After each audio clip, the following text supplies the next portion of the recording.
Hello everyone, AmyR here with Prairie Paper and Ink.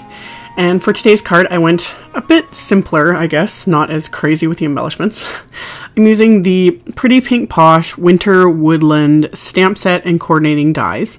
And this die set just happens to be not have any other little dies nested inside anything, like they're all laid out like that. So when that happens, I don't like cutting them apart, I just like using them as is. So I have them face down on my cardstock here inside my mini MISTI, and then I'm able to line up all the coordinating stamps with the outlines of those dies. So I can stamp all these images and then die cut them all in one pass. So I've got all my stamps lined up, and then it's Neenah's Desert Storm 100-pound cardstock that I'm using, and Hero Art's Intense Black ink. So I'm going to ink up the stamps, close the lid, and I end up stamping this all a couple times to get a really good black impression with this. So after I have everything stamped, this time today I'm going to use my Prismacolor colored pencils and Gamsol, which is artist grade odorless mineral spirits. I've said that in other videos when I do this coloring technique. You always want to make sure it's artist grade because they call it odorless, you can still smell it, but it's much better than you do not want to use like straight up paint thinner. You still want to use a well ventilated area. And I keep mine, I had a larger container and I keep mine in a little jar. You'll kind of see it a little bit throughout the video. I keep mine in a little jar and I keep the lid on when I'm working with it. I always link to the little Gamsol kit that you can get that comes in a little bottle with a felt topper. And it also comes with a blending stump and the sanding paper. You use the sanding paper to sand off the little blending stump between colors. I also use the sanding paper to sand off when it becomes too saturated with color and it doesn't move as much. So all I'm doing is just lightly coloring on the colored pencil and then going in with the stump that I have soaked with a little bit of the Gamsol odorless mineral spirits, and then just moving the color around, and it breaks down the waxes and everything that's holding everything all together and smooths it all out so you get that smooth finish. You can experiment with this and use different types of cardstock. Some smoother white cardstocks work really well for this and the color moves a little bit more. On the Desert Storm, it still moves quite well. It also depends on how hard you press the colored pencil in and how much color you add as well. But you can always go back in, which I did with the mousse there, and add on a little bit more color and then blend it out a little bit more.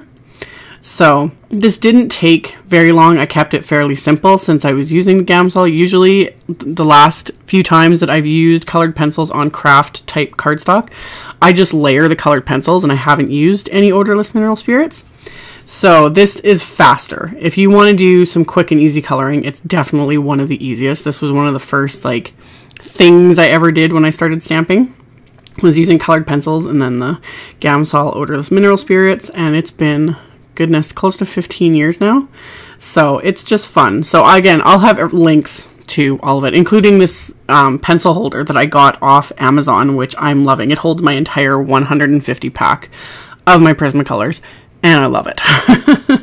So I colored in all of these images, just grabbing colored pencils as I went. I didn't keep track, I'm sorry. I never do when I use colored pencils because I'm just grabbing whatever random color strikes my fancy.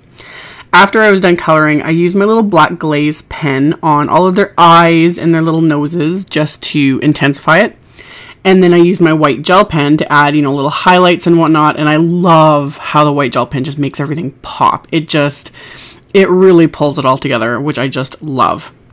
So now that all my coloring's done, I made sure the white gel pen and the black glaze pen were dry. I can line up that entire die set right over top of this. I'm going to tape it into place with some Post-it tape. So now I can run this through my Big Shot in one pass, and it die cuts all of these images at once. Super quick and easy. And then I also die cut another piece of the same cardstock with the Lawn Fawn Stitched Hillside Backdrop Landscape die. And the little sky insert here, I used my anti-static powder tool on. And then I'm going to stamp the little cluster of snow stamp from that same Winter Woodland stamp set. I'm going to stamp that all over with white pigment ink from Hero Arts. You could use, Versamark or whatever. I just chose that because I already had it out because I'm planning on doing some sponging with it in a minute. So coated everything with white embossing powder and then melted that with my heat tool.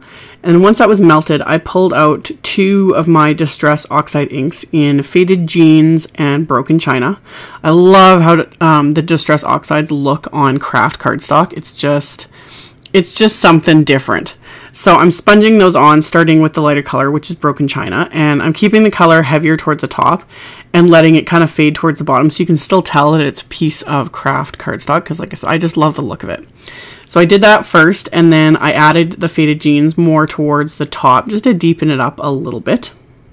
So got those sponged on, and then I used the Hero Arts White Unicorn pigment ink on the other part of this die cut frame just to lighten it up a little bit and give it a little bit of the look of snow, you know, on these little, what would be drifts. So just sponged a little bit of that on, not too much.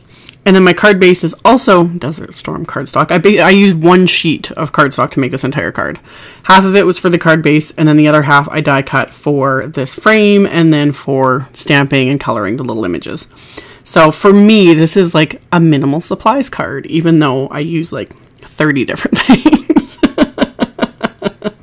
This is Amy going simple. Anyway, adhered the frame onto the card base, and this Lawn Fawn set, it's 4 1/4 by 5 1/2, so it will cover your entire card front. So I adhered that, inlaid the sponged and heat embossed little sky, and then I adhered all of my little characters, tucking a couple of them into the drifts and whatnot. I actually decided not to add any sentiments to the front of this card, keeping it, like I said, this is simple for me.